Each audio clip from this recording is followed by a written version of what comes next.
Hello, everyone. Welcome to Leadership Advancement Mentorship Podcast. This is your host, Dr. Michael Koku, welcoming you into another power-packed podcast. I know what I'm talking about because the person, the leader that we're going to be learning from today is someone that has really impacted my life. I know what I'm talking about. This personality is elite, very, very unique. One of the things that we do in the Maxwell Leadership is we have mentors, leaders that we learn from, and apart from John Maxwell and other top leaders that we have. So one of them is the speaker that we'll be hearing from today. And when I went to the International Maxwell Conference in 2021, there's something called the leadership game that is one of the beautiful resource that we use in the Maxwell leadership. And so I didn't know much about it, and I just bought it. And so I decided to come and learn. And so one of the person that has really mentored me and helped me in this area, and this leadership game has become a real huge moment in my life. I've used that same leadership game to create an experience. I don't even call it leadership game. I call it Maxwell Leadership Game Experience. In case you listen to me and you're thinking about what is this all about, I can give you a 2-hour complimentary. If you just reach out in the comment section and you say, oh, you talk about the Maxwell Leadership Game Experience and my company is interested, I will offer it to you virtually or in person. Of course, if you're not living in America, if you're not living in my city, it has to be virtual. I live in Philadelphia, Pennsylvania. If you're not living in my city, we got to do it virtual. Without wasting time, this personality really took me under his wings. He coached me, he trained me.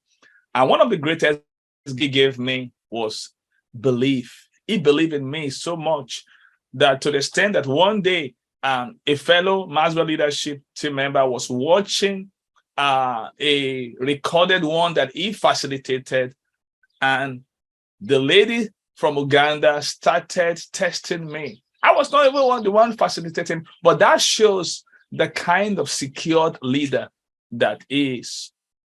I make bold to tell you, you're about to lead one of the greatest leader that has impacted my life, and it's no other but the elephant in the room that can never be ignored. Let's welcome Gig. How are you, Gig? Well, Michael, I'm doing great. How are you doing? Boy, that's tough to live up to all that. Let me tell you. Don't worry. Yeah, that's what I love about you. It's that smile, that laugh. Yeah. You're a contagious person, Michael. Yeah, I'm contagious. I'm also infectious in the right way. Yeah, that's right.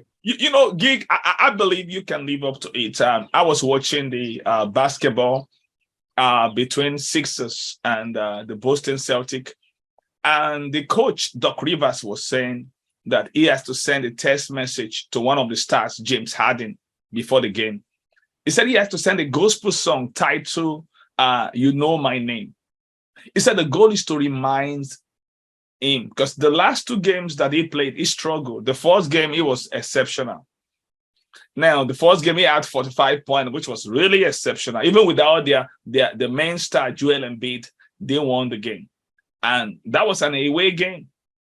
And now we talk about an home game now that they needed to even the series. So, yeah, and the song, I listened to the song this morning. So, and the thing about that is, Gig, I tell you, I mean, your name is unique. Everybody's looking for Gig. Gig means they're looking for, an opportunity to go and get booked, and go and speak somewhere. That's what they call Gig.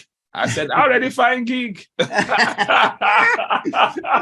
that's great. So like I said, it is who you are, Gig. It is who you are. You are, and I believe that is what this great audience is going to get from you today. So Gig, just quickly tell us who you are and who is Gig, and tell us something about you, and that you want people to know about you, and who is the man called Gig. Thank you. Well, I appreciate it, Michael. Well, I'm a pretty simple guy. Who gig is, first and foremost, I'm a husband and a father of three.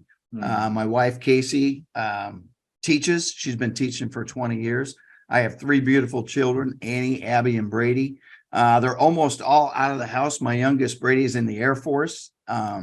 So we're excited about that. So who am I? I have had the honor and privilege of working in the same industry for over 25 years. I've been in the school photography industry for over 25 years. Yeah. In the last 3 years, I've been doing director of training and development, where my focus is on leadership training and development of the people. And that's been the most rewarding thing that I could even imagine, because you're right. I love people. I love my passion is people. And I think the secret is believing in people. When you think about leadership, it's really about helping people see that they have potential. And I think that's the key. Wow. You just hit a real keynote. I just finished a mastermind, a leadership training that was some weeks ago, and it was titled How to Become a Positive Influencer. And we use Dr. John Maxwell book, Becoming a Person of Influence, and an acronym that was used was influencer. And I love acronyms. If you hang out with me a long time, you will see my love for acronyms comes alive. So the acronym that we used was the word influencer, and one of those things right there was the component was faith in people. Of course, the acronym start with integrity with people, nurturing people, and talks about faith in people, talk about listening to people, understanding people, enlarging people, navigating for people, connecting with people, empowering people, and reproducing other influencers, So that faith in people is something I see about you. In fact, I read a book authored by a billionaire called Believe in People. And they talk about everyone has the power to make contribution, but we have to show that we believe in them. So, and I know you do that. It comes naturally with you. So, Gig, why does believe in people? Why does it come naturally with you? You do it so natural, because that's the gift that you gave me, that I can't just forget you. So why does believe in people? Why does it mean so much to you? Well, I think it's a great question. I think it's because when you think about any person and where they're at in their life, most of it is because somebody believed in you somewhere along the way. Everybody has that. And you remember those moments, you remember those people. And then because of that, you want to do well, right? You want to do that. And, I love acronyms too, Michael, because I'm a simple guy. And I look at, I do believe there's what's called seasons of leadership. Okay. So I don't think you're a leader right away. I think it evolves, and I think it happens. So I think the first season, I use the acrostic LEAD, LEAD, and the first season is learning, right? And we all experience leadership in a lot of different ways. Maybe it's our teachers. It's definitely our parents. It could be as we get older and we get our first job, what was our manager or supervisor like, right? So we're learning about leadership, and that's the first season. We're just taking it all in. And then the next part, I believe, is the engaging. That's the E. That's where we then find ourselves in leadership positions, and we engage in this process of being a leader. And I think as young leaders, we're always trying to prove ourselves. We're always trying to make sure that we fit the bill. We can be in the position, we can do our job. But I think as you grow and learn, your focus initially, I think early on in leadership is you. How am I doing? How am I looking? Am I getting enough results? And then you learn what works, you learn what doesn't work, and that brings you to your third season, which is the adapting season, I call it, or you could call it adjustments, or I even called it the aha moments. That's the season in leadership where the light bulb goes off and you realize it's not about me, and that's really the magic when you realize your job as a leader is to really help your people be the best, all of a sudden the light bulb goes off and the focus goes off of me, and it truly goes into how do I develop my team? How do I make my team better? And then all of a sudden, it's almost like the pressure comes off of you, because as a young leader, you're trying to make everything happen. You're trying to control everything. And when the aha moment happens, it's like, okay, how do I help my team get to be the best that they can be? And then in turn, we'll get the results we need. And then I think the last part, and probably the most important part, is the developing part. This is where you really believe in work to create people that can be great leaders. So, and you don't do this with a lot of people, but you do it with a few people, and it's really based on who you can impact. So it kind of goes in progression. And I think what I've seen over time in leading people is the biggest thing that you can do for them is to show that you believe in them, because sometimes you believe in people more than they believe in themselves, and they need that. They don't even see it. And when we can do that, I think people live up to those expectations. And when they believe in themselves, and I think the most rewarding thing that I've seen in my career is working with somebody from very early on in their career, and to see them grow into leadership positions and develop other people. It's a powerful thing, but it always comes back to, do you believe in people? But I've also you got to be careful, because you can't want it more than someone else wants it. So they have to play their part, right? And so it's a two-way street, but it's the most rewarding thing, I think, when it comes. Wow, I like the last thing you said, that you can't want it. Say it again. You cannot want it more than someone else. You can't want it for someone more than they want it for themselves. And I think early on in my career, I would want it more than someone, and it ends up being a very tough thing, because sometimes if they don't want it and you're pushing them towards something that they're not interested in, or they don't want to become a leader, or whatever that is, you just have to understand there's gifts and talents, and maybe that's not an interest to them. Maybe their gift and talent is something else. So, and that goes back to the focus being on them and what they need and where they want to go. Wow, that's awesome. The reason why I asked you to repeat it, it's I had an amazing speaker, and she's an attorney. She lives in the UK, and she's also a Maxwell certified and speaker, coach, and trainer. She said that, and the way she said it, wow, it hits me. Even though I know it to be true, but when you're hearing some thing that being validated by someone that you respect, it brings it home very well. And that's what you just did. Yeah. At what point in your life did you become aware of this leadership potential on your inside? I think the most important thing when I think back on that is growing up at a very young age. I worked for my dad, and we were in the restaurant business, and he was a restaurant manager, kitchen manager, restaurant manager. And so at a very young age, I worked for him. My brother and I did. And you always knew that because you were his son, that your expectations were higher. So he put those expectations on us, and he did that for a good reason, because he knew the perception.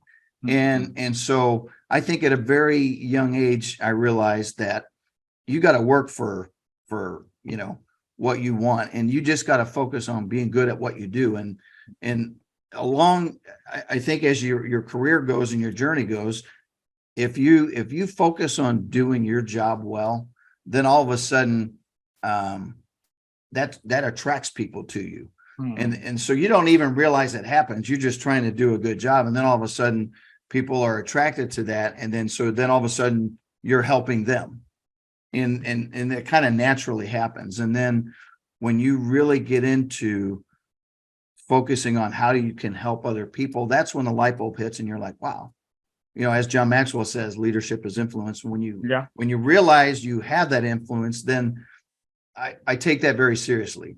And so I think, I don't know if there was a moment. I think it just kind of evolves over time when you realize, wow, this person's relying on me or asking me questions. And at what age were you at that time? What point? How old were you? Well, it was pretty early on in like what? Working like what? Like what? Maybe like, are you 5, 6, 7, 8? Well, yeah. I worked in the restaurants when I was 9 and 10, and then it was a big deal when you turned 14, you get to wash dishes. And then at 15, you got to be a fry cook. But just paying attention and watching, both my mom and dad were in the restaurant business. So the work ethic and that was just seen all growing up. So you became aware of that leadership potential. I think I became aware because my dad was in a leadership position. My mom, she was a waitress, but she was top notch when it came to taking care of customers. And I would listen to their conversations, and it was always about helping people, leading people. So I think early on growing up, I was aware of that. As I got, started in my career, I always remembered those conversations and just tried to be the best that I could be. Yeah. So at what point did you begin to accept the responsibility for development of that potential? Because awareness is the first stage, then accepting that responsibility to develop that potential, and then start paying the price. And what does the price point look like for you? Well, those are all good questions. I think when I first took over, there was a regional manager position where I was now responsible for a whole state, and working with that team. And I realized I was a territory manager, but I did things a certain way and had a very successful territory. When I switched into being in charge of other people in their territories, I realized not everybody did things the way I did them. But that didn't mean it was right or wrong. It was just very eye-opening that, you don't have to have all the answers. You just have to help people be successful, be the best that they can be. That was eye-opening to me. And so I was probably 2015, Michael, when I went to a 5 Levels of Leadership conference. And when I was at that conference, that was when I realized, boy, I have a lot to learn. As I was listening to the 5 Levels of Leadership, everything that I had been through was going through my mind. I'm like, oh, that's why that happened. Or I wish I would have done that different. So that's, I guess, when I really began to pay the price and invest in myself to get leadership training. And it just was an aha moment that really changed my perception of leadership and how I could truly help other people. So, who organized that conference 2015 that you went? That was through my work. So, okay. Yeah. Because I know that content was owned by John Maxwell. Yes. So your work connected with the John Maxwell company to offer that training. Yeah, I think they purchased the video and the they purchased the video. And then they put it on. Is that how you got into Maxwell Leadership? Well, that's what opened my eyes to it. But it took me 2 years to pull the trigger. But in 2017, I joined the John Maxwell team. And Chris Robinson, he played an important role in that, because as I was looking into it, he still lived out in St. Louis, and that's where I live. And so we connected, and we went to lunch and just talked to him, and that was it. I was hooked. You know how he is. Yeah. So what does the price that you have paid, what does it look like? The price that you have paid, the investment that you have paid, you have made towards your developing yourself. What does it look like? Well, I think it's being intentional with your development, and that means read a lot of books. I joined the John Maxwell team in 2017. And of course, that cost you a lot of money. Yeah. Yes, it did. It did. And we could call it a cost, or we can call it an investment. I mean, that took you some investment. Yeah. Yes, it did. And that took me a lot of negotiation with Casey, my wife, where I made her see that, it's an investment, because it was a lot of money. But I never looked at it that way. I always looked at it as an investment in what a better future could look like, and how I could help people better, and how I could do my job better. And then so it was about attending the conferences. It's about getting involved. It's about reading books. It's about applying the material, and doing all that. It evolves, right? It evolves in time. And now I'm the director of training and development because of that in my where I work. And then I own my own training company. So I also do that on the side. And there's nothing more rewarding than working with a group of people over time and just seeing just the confidence in leading other people grow as we go through that training process. Wow. It's amazing. That's awesome. So what role has mentorship played in your life? Well, I think mentorship is everything. As I look back on my time and my career, I think it started with my parents. And then I think you go through these seasons of leadership and you learn a little bit about leading with all different kinds of people, different leaders that have come into my life. And there have been a couple where I learned what not to do, Michael, unfortunately. I think you learn what to do, but I think you also learn what not to do. And I think the what not to do really impacts you. I had a leader that was so focused on results that had a total disregard for the team. And I just watched this happen over time, and what a disaster it was. And we lost so many good people because of that. And it's like, I never want to do that. So learning and paying attention, and then reaching out to people. Hey, how would you handle this? And, I think that's one of the reasons why I absolutely love the Maxwell leadership team, is because we have access to those mentors. We can join a phone call any day of the week and ask a question or just talk about a scenario.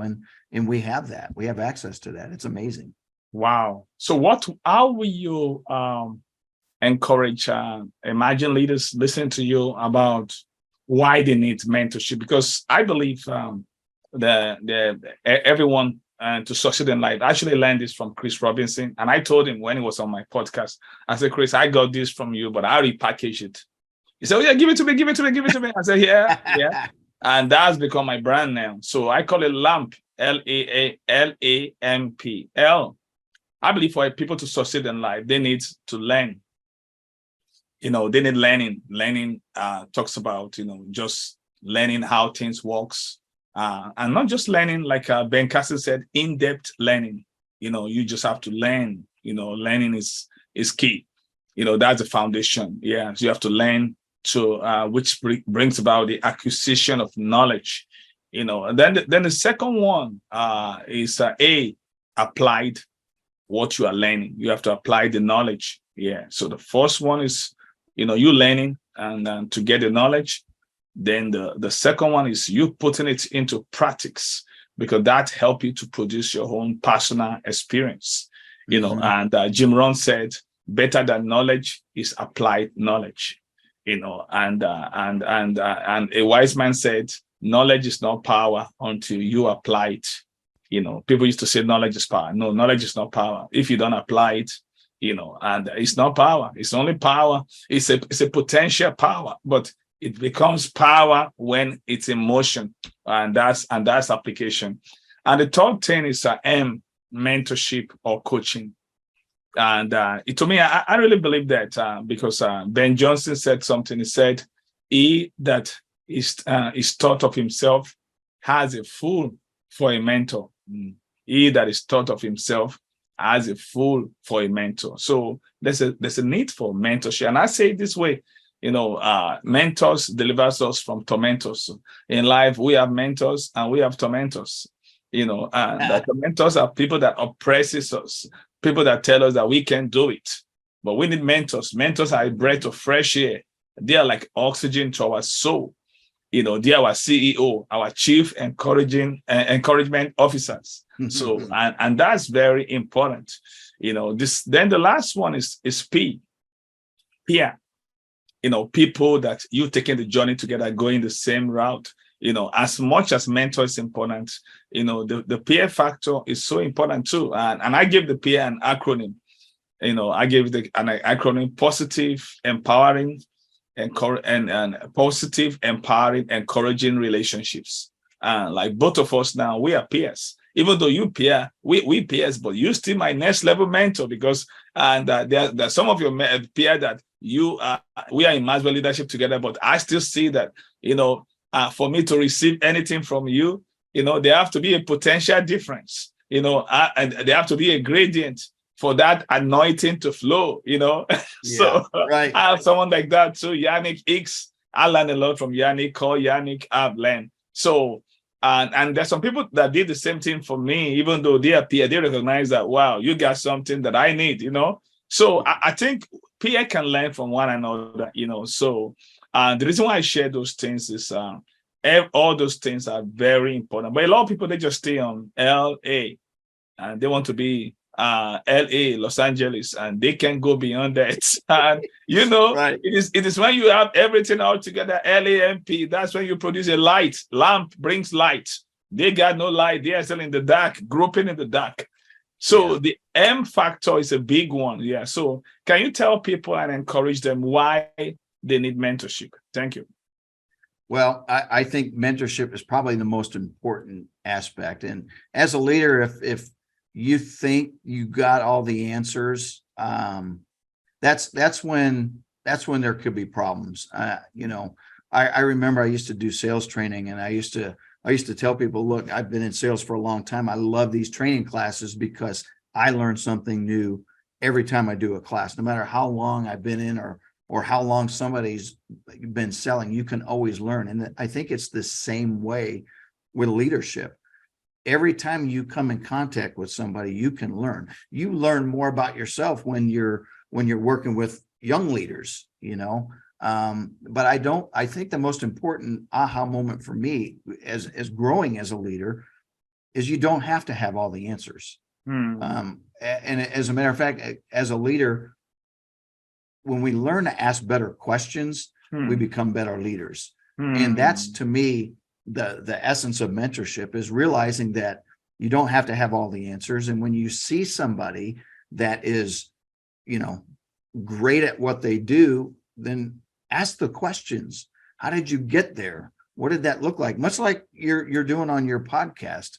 I mean, that's what people want to know. How did you get to where you are? But the most important thing I hope people get out of this is, no matter where you're at, you can do whatever you want to do. Is if you want to be a great leader, you can make that happen. There are people out there that can help you. And that want to help you. Yeah. Right? And that's so true. Yeah. So what is the greatest lesson you've ever learned in your life? That you don't have to have all the answers.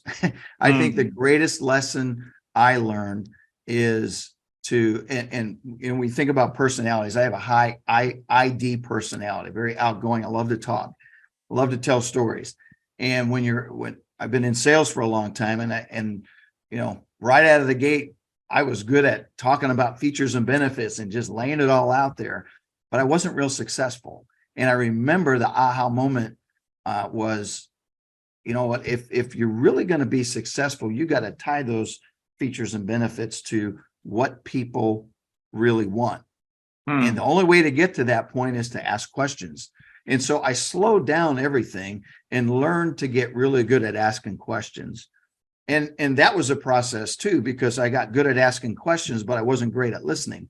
So, that doesn't work either. So when you put it all together and you focus on the individual that you're working with, and you ask good questions, but then you listen, then all of a sudden it becomes very easy to tie what you're doing to them. And so the greatest lesson, and it works in leadership too, when you're working with people, are you telling them what to do? Or are you asking questions to get inside their head to figure out where they're at and then how they can really reach their potential? Wow, that was awesome. Those are what I call the twin power couple, asking good question and listening. I mean, I can do a keynote on that. Yeah.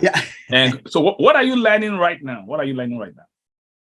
I'll tell you what I'm learning right now is culture is important. Company culture, learning, in what I'm working with different groups and organizations is we're all coming out of COVID, and COVID, I think, turned everybody upside down. And I think we're at a point where we're all trying to come out of it. And I really believe that any company right now, any organization that's not thinking about how to attract, retain, and develop the best people coming out of this is going to wish they had. And it all starts with culture, asking yourself, what's it like to work here? How do we think? How do we act? How do we interact with each other? And those conversations, helping people discover their core values and what's important, bringing it almost back to the basics. I think that's what I'm learning right now. That's top of mind because that's what I'm working with people on. Wow. But it's the most powerful thing to really get people thinking into that. Wow, that's awesome. That's great. That's great. So what is the one question you wish people should ask you that they have never asked you before in your life? How did you get the name Gig? Oh! Okay. I get that all the time. So tell us now, how did you get the name Gig? You just said it. Right. What question they would ask me? Yeah. What is the one question that you would like people to ask you and they are yet to ask you? Wow, that's a good question. I guess I don't know, Michael. That's a tough one. That's a tough one. I got to think about that one. I think just maybe the passion for people. You know, where does that come from? And I don't even maybe know the answer to that. But I think back on everything that I've done, all the jobs I've had, and everything, and I have enjoyed all of them. And I look back on it. It's just because I love people. Yeah. Yes, you do. You know what I mean? I love people. And I think if you're going to be in leadership, you kind of got to love people. Yeah. You got to, and I think that goes back to believing in people and seeing the best in people. Yeah. Yeah. And that's true. That underscores everything. So how can people connect with you? People listen to you say that, wow, I love this man. This man believes in people. Yeah. How can I connect to this? I think the best way right now, just my email, and it's gbrzycki@gmail.com. It's GBRZYCKI@gmail.com. Okay. Wow. Thank you so much, Gig, for your time. It's been a great time. Thank you, audience. Thank you, viewers, for investing quality time to get value from this podcast. I want you to know that all that you've learned today will not amount to much if you didn't put it into practice. So I encourage you, like we talk about, learning is good, but that's the foundation. Let's go ahead to put everything we have learned today into practice and also embrace the value for mentorship and also continue to identify the right peers for us to be successful in life. Thank you. Till I come your way next time with another unique leader. Have a beautiful week. Bye-bye.